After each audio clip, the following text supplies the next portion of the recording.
Capres wae sing ditekokke. Ya. Dah, itu PDI cetok berkali-kali. Bu Mega urusannya, ya. Wah, apa meneh? Wong aku PDI ya.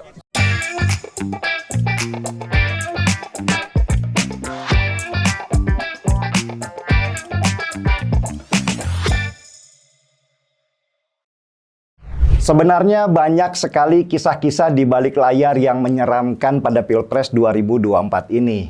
Dan kebetulan di Pilpres ini saya itu ada di arus utama. Jadi sering tuh mendengar peristiwa-peristiwa yang mind-blowing, yang mengejutkan, yang bikin sakit kepala.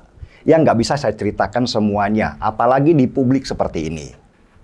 Tapi ada sebuah kisah menarik di balik layar tentang situasi yang dialami oleh Ganjar Pranowo yang ingin saya ceritakan.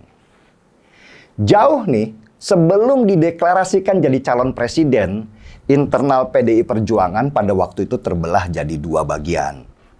Bagian pertama mendukung Puan Maharani sebagai calon presiden, dan bagian kedua mendukung Ganjar karena hasil surveinya itu tinggi sekali.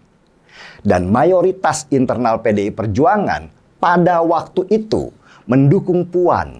Tetapi hasil surveinya Puan ternyata nggak naik-naik, meski balihonya itu ada di mana-mana.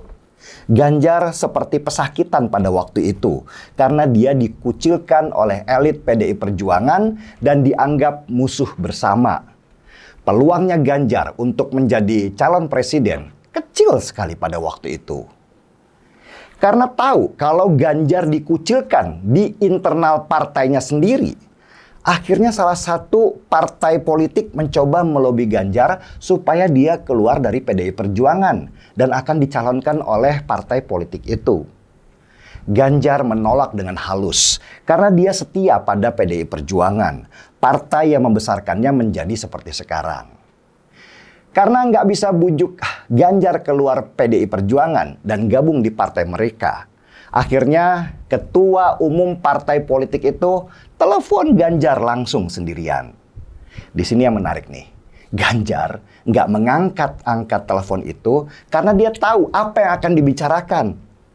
Dan pada akhirnya ketika nggak diangkat-angkat juga teleponnya, ketua umum partai politik itu marah besar dan dia bilang, sombong banget dia.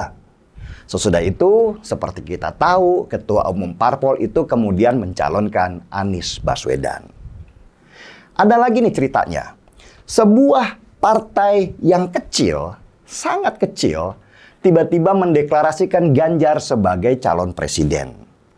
Partai ini beralasan bahwa ini bagian dari rembuk rakyat yang ingin Ganjar jadi calon presiden.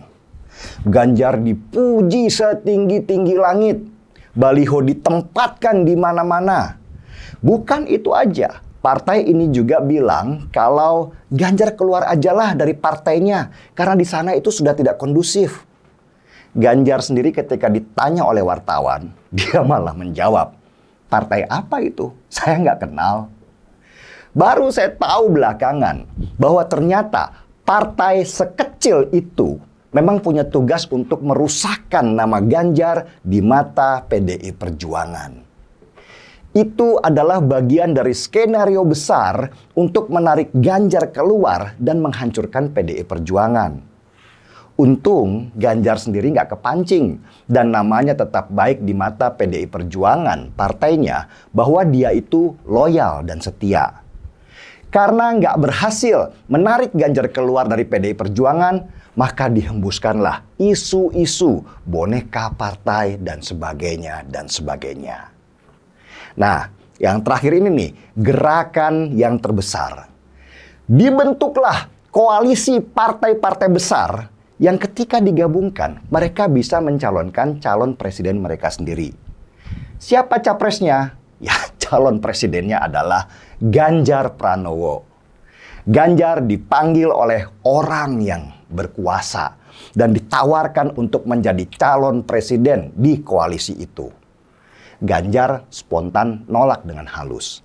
Saya tetap setia dengan partai yang membesarkan saya, katanya.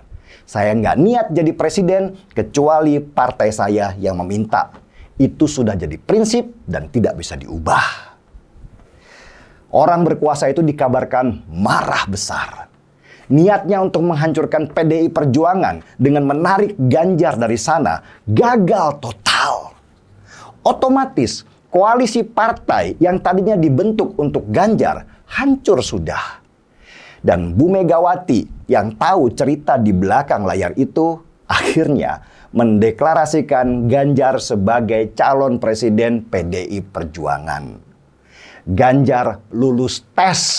Dia layak jadi calon presiden karena tidak haus kekuasaan, tidak haus pujian.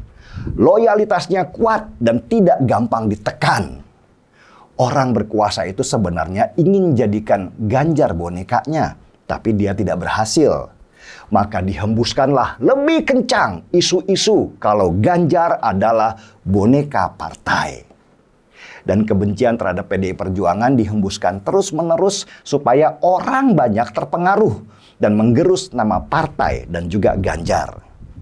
Nggak berpengaruh ternyata, karena di survei-survei nama Ganjar itu tetap teratas. Apa moral story dari kisah di balik layar itu? Bahwa politik itu kejam, sangat kejam. Di sana ada yang namanya pengkhianatan, kemunafikan. Kotornya itu luar biasa, bahkan lebih kotor dari toilet yang setahun tidak dibersihkan. Banyak orang yang tertipu dengan wajah lugu, tetapi sesungguhnya menyimpan kebusukan yang luar biasa. Kekuasaan itu seperti minuman keras. Semakin banyak diminum, maka akan semakin membuat peminumnya mabuk kepayang. Yang terlihat baik sebenarnya adalah penjahatnya. Yang diisukan jahat sebenarnya adalah orang baik yang difitnah. Mirip dengan kisah film seri HBO judulnya Game of Thrones. Karakter-karakter aslinya baru kebuka di akhir-akhir cerita. Tetapi di dalam politik itu juga tetap ada yang namanya cahaya. Cahaya itu adalah integritas. Integritas ini hanya dimiliki oleh orang-orang yang berpikiran besar, yaitu keselamatan bangsa daripada sekedar nafsu kekuasaan. Orang-orang ini di politik jumlahnya sedikit sekali, tetapi cahayanya menembus hati nurani yang paling dalam. Kisah seorang paman yang meloloskan keponakan di MK, membuka semua tabir kebusukan itu dan menembus akal sehat dan hati nurani banyak orang yang tidak berpartai, para masyarakat biasa, silent majority, bahwa ada yang gak beres di dalam Pilpres 2024 kali ini. Ada yang salah ketika sistem bernegara kita ditabrak hanya untuk meloloskan seorang anggota keluarga. Bajingan memang. Dan kata bajingan itu sekarang terdengar ke seantero penjuru dalam bentuk bisik-bisik, dalam bentuk sindiran, nyinyiran, bahkan jadi bahan tertawaan. Baru kali ini sistem negara kita jadi bahan tertawaan, bukan saja di dalam negeri, bahkan oleh orang luar. Ganjar dan PDI Perjuangan boleh jadi sedang disembelih oleh kekuasaan supaya mereka tidak membesar. Tapi memang semua manusia itu punya garis tangan.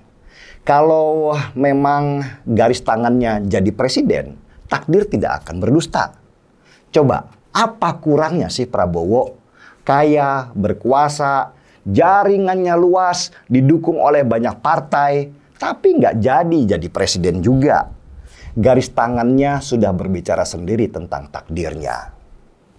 Ada pepatah barat yang mengatakan, apapun yang tidak membunuhmu akan membuat dirimu menjadi lebih kuat. Negeri kita sekarang sedang diuji dan dibukakan dengan segala praktek busuk di depan mata. Percayalah, silent majority akan bekerja dan bergerak menyeimbangkan segala rencana jahat, yaitu tumbuhnya Neo Orba. Mari kita seruput dulu kopinya.